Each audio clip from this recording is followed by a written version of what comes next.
Good morning, everyone. Thank you so much for logging in this morning. We are going to carry on with lesson 14. Um, Yesterday, we were talking about chapter 11 and 12, and by today, you should be in chapter 13 of Fever 1793. Remember that it's important for you to keep up with the readings and make sure that you are following along with the book because your exit tickets will be asking you about the chapters that we cover in every lesson. So we're going to go ahead and get started with our focusing question. What were the effects of the unfolding crisis on Philadelphia and its citizens? And our content framing question is reveal what is a deeper exploration of scientific information about the yellow fever revealed in the text.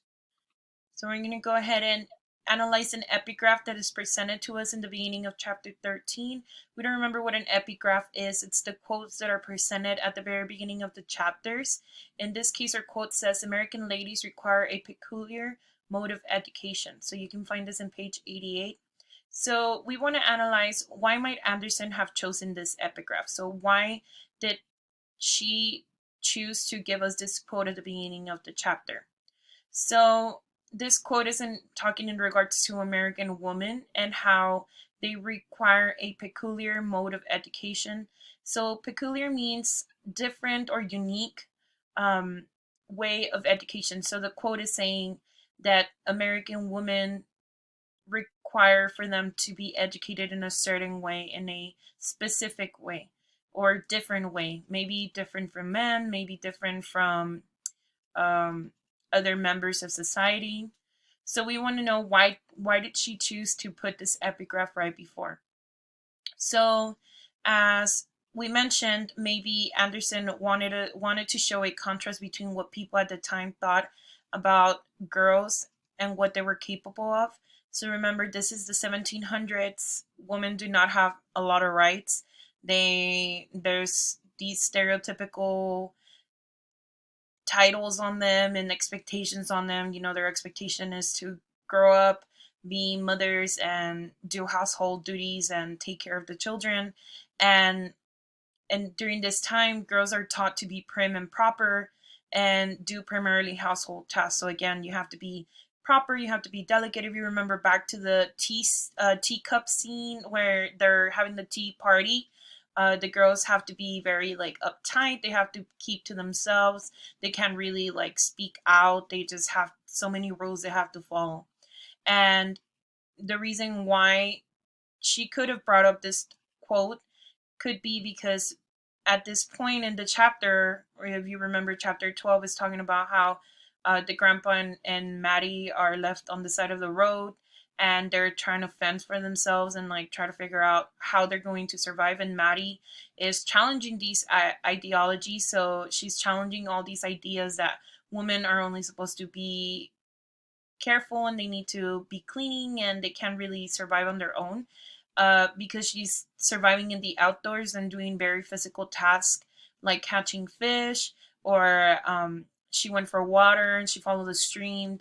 She got some berries. She's taking care of her grandpa, which in this case would flip the roles of back then, that the grandpa was supposed to be the one taking care of her, not the little girl taking care of the adult man. And Anderson might want to highlight how much Maddie is changing. So she's through her actions, she's challenging the way that her mother has described her before. So if you remember at the beginning of the book, the mom complains about Maddie being lazy and not really doing anything, and how she wished she would have had a male son so he would have helped her out more. And in this case, Maddie's showing to not be that person that her mother's describing. So she's showing another side of herself. So just really quick, I'm going to cover the summary of chapter 13. So Maddie wakes up after, so if we remember in chapter 11 and 12, the grandpa's he's kind of dozing off, and then I guess they sleep, and Maddie wakes up and she sets off for the stream, so she goes back to go look for water. And there's the grandpa's parrot, King George, following her along. And on her walk, she's contemplating what to do. She's kind of beating herself over, not being strong enough, or, she's doubting herself. She's doubting her abilities, and she just wished she could do more. Of course, this is not a situation that any of them anticipated, so it's something really difficult for her to try to survive, but she's doing a really good job at it and she's trying her best. And when she gets to the stream, she baits and then she turns her attention to food. So she knows that she got water from the stream, and but she's still missing food. So she decides she's gonna look for fish in the stream, and she takes off her petticoat and fashions it into a net. So she takes off her coat and she's trying to make it into a net um, to catch some fish. And but Maddie returns with the grandfather fishless. She wasn't able to catch anything, and again, she's still beating herself over it. But she brings water. Even though it's really, really hot, the grandpa is still cold and shivering, and that's still concerning. That means that he's still sick. So then grandfather sends Maddie to find food and a blanket from a farm. So they know that there's nearby farms, and the grandpa tells her to go and look for some kind of supply. And she tries to go to the first farmhouse and they shoo her away. They tell her that they're scared that she's sick, so they're not going to help her out. So she just has to leave. And then, fortunately, she's able to find a tree, so more fruit, and she takes it back to her grandfather. And on her way back, Maddie starts feeling heat and her hunger. She's also starting to feel some kind of symptoms where she doesn't feel really well. So there might be a chance that she might be sick too. And even though it's really hot, her teeth start clattering like when you're really cold. And then she passes out. Everything goes dark and she passes out. And that's where chapter 13 leaves off. So as we can see, there's a character development, but they're just stuck in a really hard situation and they're running out of resources and they're running out of time.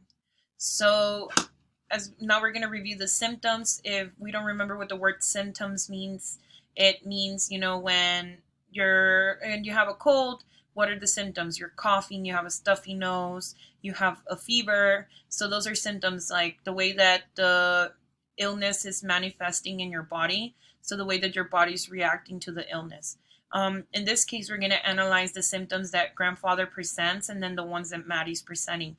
And we are going to think about whether they have the yellow fever or not.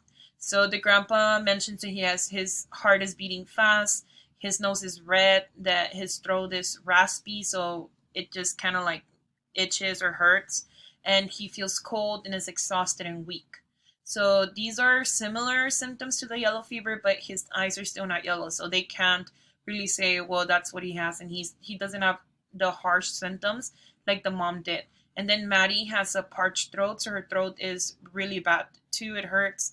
And her head is hot, even though her feet are in cold water. So when she's bathing in the stream, she still feels really hot, even though she's in the cold water. She's coughing and she's walking, but fighting to keep her eyes from closing. So I guess maybe it could be exhaustion. Maybe it could be that she is catching either the cold that the grandpa has or maybe the yellow fever.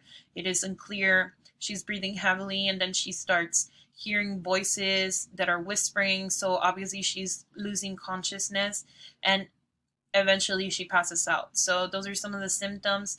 Some of these are similar to the yellow fever, but again, they don't have a doctor to tell them if they're sick. They don't really know 100% what the symptoms are and where they can get it from. Again, as now we know that the yellow fever comes from mosquitoes and they are in the forest, so that could be a high risk that they're taking and it could be a reason why they're feeling sick, but we're still not sure of what's going to happen. So that's all I have for lesson 13. Again, your exit ticket is located in your attendance form for today. You will be able to find your question there. Make sure that you are reading the chapters. So I actually made a typo here. So of course by today we're in chapter 13, but by Thursday you should be on chapter 14. Okay, so make sure that you catch up with the readings. On Fever 1793 and an American Plague, we're still on chapter 4. So just make sure that instead of being on chapter 13 by Thursday, you're in chapter 14.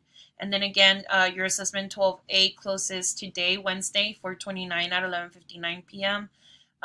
If you're not sure of how to do it or you're having problems with it, make sure that you message me so I can help you out.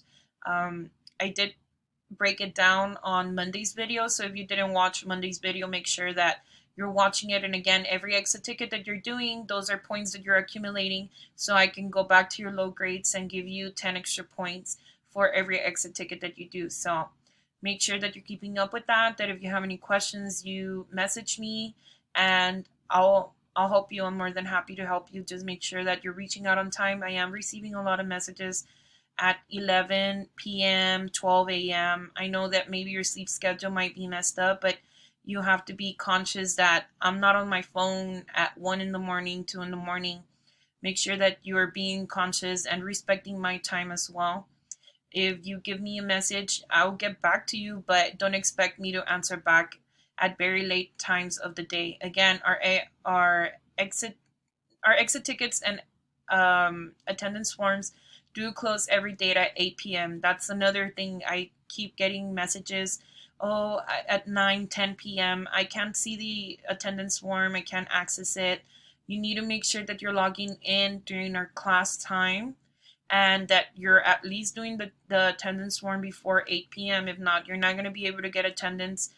You will get attendance for that day if you message me and tell me you weren't able to do it, but you will not get the exit ticket points. So make sure that you're keeping up with that you let your classmates know the attendance form closes at 8 p.m.